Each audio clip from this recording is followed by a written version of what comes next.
Hello! Today I thought I would do a guide to the teacher's pension scheme. So it can be a bit of a minefield, so I thought I'd go through some of the main points and maybe make it a bit more accessible for those of you that are in this scheme and don't really know how it all works. So this is the Looking After Your Pennies YouTube channel. My name is Charlotte Jessup and I was a teacher for 10 years. So I have a teacher's pension that I was paying into throughout that time and didn't understand at all when I was paying into it. I was young, I was in my 20s, so I didn't really care about my pension. It was something that I thought was a long way off. I knew that as a teacher I had a good pension, so I didn't really worry about the details, how it works. I just knew that it would be there for me when I retired. Now, it's only since I have left teaching and I've started talking more about financial education that I've not only become interested in it, but also because I've had to get my own pension and I'm paying into a different type of pension, that actually I wanted to look at the specifics. How much it's worth, how it's going to pay me, and actually, is it any good? So today I'm going to share with you those details, the things that I've found out, so that you can hopefully have a better understanding of how your pension works. So what is it? So this is a big question, and the teacher's pension is a little bit different from most of the other pensions that probably your friends who are non-teachers have. It is what we call a defined benefit pension. So this means that you pay into it and actually you will then be given an income when you retire. Well, this is slightly different from those other pensions in that this is not a pot of money that you're paying into. You are dependent on savvy investing to actually grow that pot of money, so it'll actually pay for your retirement. What you get is a guaranteed-ish income that you will get paid to you when you get to a predetermined retirement age. And I will talk more about that later in the video. So you will make contributions into this and it is then works out how much you should get per year based on those contributions. So obviously the longer that you're doing it, then the more money that you earn whilst you're a teacher, the more money that you will get at the end when you retire. Now, the amount that you get depends on a lot of things. Obviously, it depends on your length of service. It depends on how much you earn. So obviously, there are promotions and various other things that you can get as a teacher that will increase the amount of pension that you receive. And it also depends on when you started. So back in April 2015, there was a shift in what happened with the teachers' pensions. So I was kind of I was about 5 years into my teaching career at that point, and I remember going on strike and we had days off school to go and march through the city, and all of this was around pensions. And what happened was actually it went from what we call a final salary pension to a career average. Now the career average and the new one is not as good. That's why we were fighting for the old one. We were fighting for better conditions. There was this shift. So it really depends on when you started and how close you were to retirement at that point. So obviously for me, I was quite young. I was only like 27, something like that, when that change happened. So I have a few years of a final salary pension and the rest is a career average pension. Now, I was nowhere near retirement, so I just basically got moved from one to the other. But there are a few different levels depending on how close you were to retirement. So the first one is protected. So these were people that were active members on the 1st of April 2012, and they were within 10 years of retirement. So they had to be about 50 at that point or closer. And these people are under the protected, so they will stay on the final salary scheme.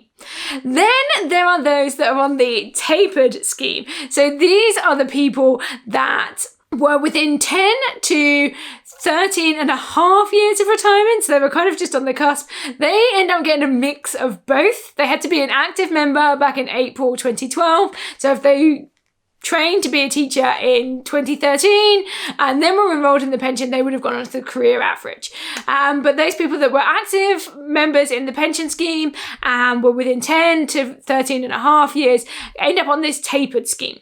So then you've got transition. So these are the people that were more than 13 and a half years away, and essentially they just got transitioned from some years of final salary pensions, and then they just got moved, and then the rest would be career average. Anybody that joined after that was put straight onto a career average pension.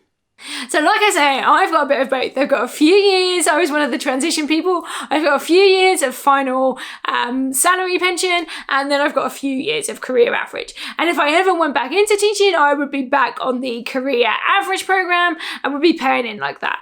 So it's not as good, we kind of had it stolen away from us, but we still get a pretty good deal in terms of the pensions that are available to us. So how much do you contribute? Now this depends on your salary, and I'm going to pop a little table up on the screen now that shows you how much you will pay in by percentage compared to your income, so how much you're earning. So as you can see, it ranges from sort of 7.5% up to 11.5% based on how much you earn. Now, there are options to buy additional pension, and these get a little bit more complicated. I probably have to do a whole other video about that, so I'm not going to go into that in too much detail now, but there are options to buy additional pension. So whereas in traditional pension schemes that are found in the private sector in these defined contribution pensions, they will pay in and that just adds to their pot.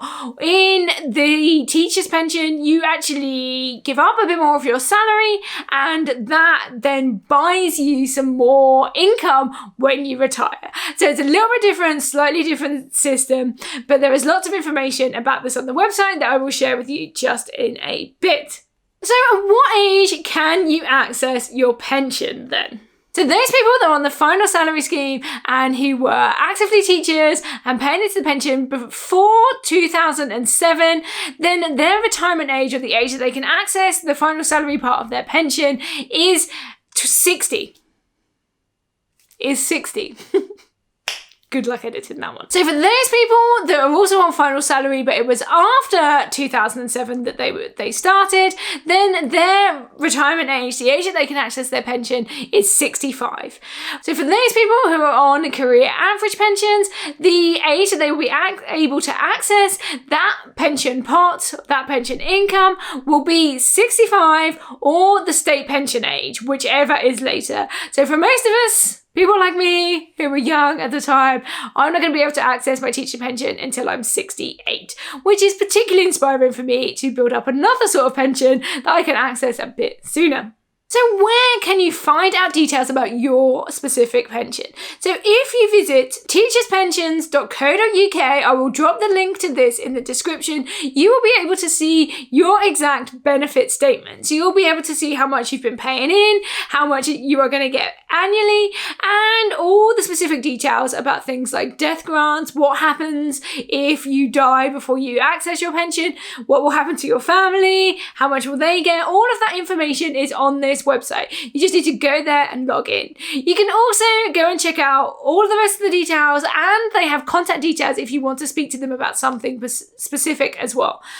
I recommend that everybody who is enrolled in the teacher's pension scheme actually goes and looks at their statement. You need to check that it's right, and you need to check that you are on track, particularly if you were late joining the scheme. So maybe you opted out in the beginning and now you've just joined, or if you joined later on in life, or if, like me, you are now no longer in active service, you may want to just go and see what you are working with and what sort of money you have available. So that's it. I hope this brief guide has given you a bit of a snapshot of what teachers' pensions are, what sort of money you might have available to you, and how exactly it is that they work. If you've got any further questions, feel free to drop them in the comments and I'll do my best to answer them or find a resource to direct you into the right place. Now, as always, if you think you need more information about this, it is worth speaking to a financial advisor, or speak to your HR department in school and see if they can give you some more information about this. Lots of schools have access to teachers' pensions experts because they're a little different from normal pensions. They normally have some sort of representative that will be able to explain it to you in more detail. So make sure you speak to them, particularly if you're getting close to retirement and you want to know what you have available. Anyway, thank you so much for watching this video. If you want to see more videos about making money, saving money, investing, eco-friendly living, and all sorts of other topics that I talk about, then make sure you hit that subscribe button. You can also go back, check through some of my old videos, and have a look, see if you see something there that takes your fancy. Don't forget, I'm also on social media, so you can visit me on Instagram, TikTok, and Looking After Your Pennies. I'm on Facebook, just search Looking After Your Pennies, and I'm on Twitter too, at Jess@blogs. So thank you for watching this video, and I hope to see you in the next one. Bye!